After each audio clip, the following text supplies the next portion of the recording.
primeira coisa que eu acho que é importante falar sobre 24 é que a gente vai ter menos incerteza. Tá?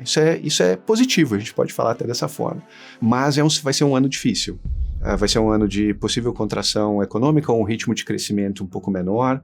Tá? A gente avançou bastante em algumas reformas, voltando para a primeira casa agora, depois do Senado, então acho que isso vai dar um pouco de uma esperança para o empresariado brasileiro, mas a gente espera um ano difícil, um ano complicado, tá? Não necessariamente pelo que a gente está vendo no cenário doméstico, mas pelo cenário internacional. Quando a gente olha para o cenário externo ele não sinaliza coisa muito boa para a gente. A gente fez a lição de casa, a gente subiu os juros muito antes, nós temos uma inflação descendente, a gente tem já uma taxa de juros descendente.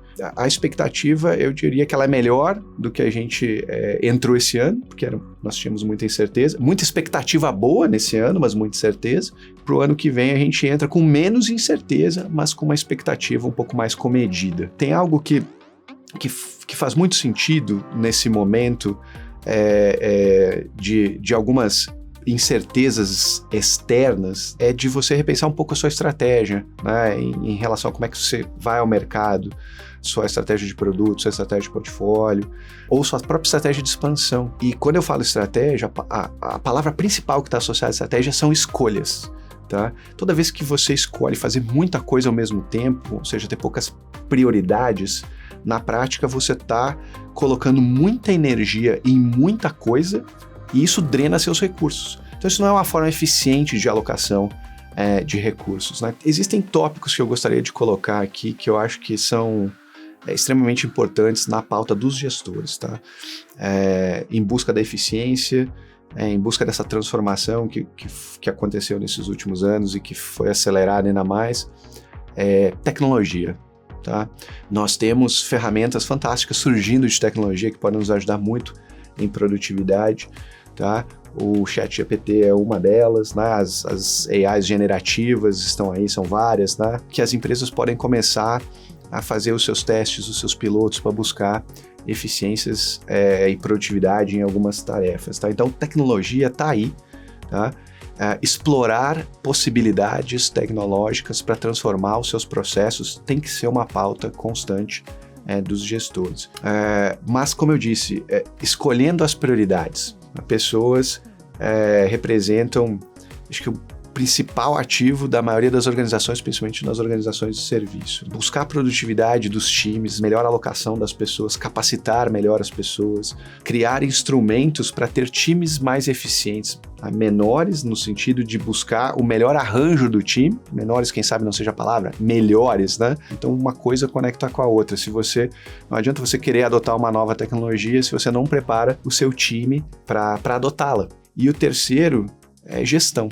Né? Como que eu arranjo esses recursos da melhor maneira possível? Qual é o método por trás disso tudo para que eu consiga trabalhar e extrair o maior resultado, o melhor resultado, o resultado mais eficiente desses recursos? Né?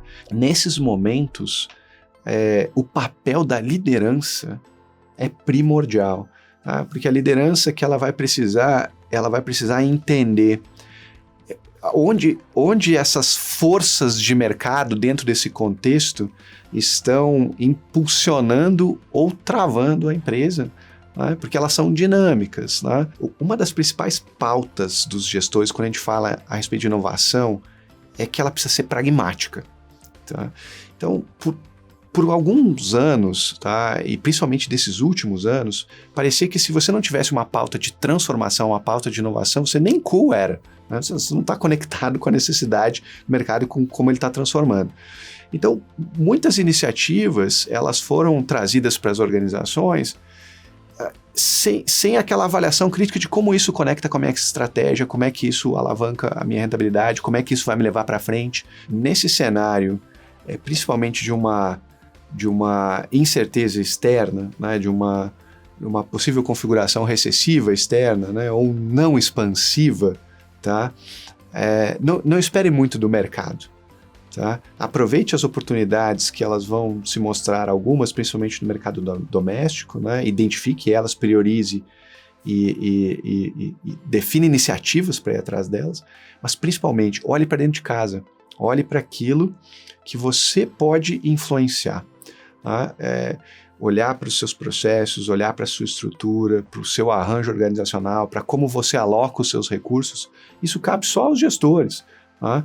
Então, essa lição de casa, e é literalmente dentro de casa, eu diria que é o principal recado que eu gostaria de dar.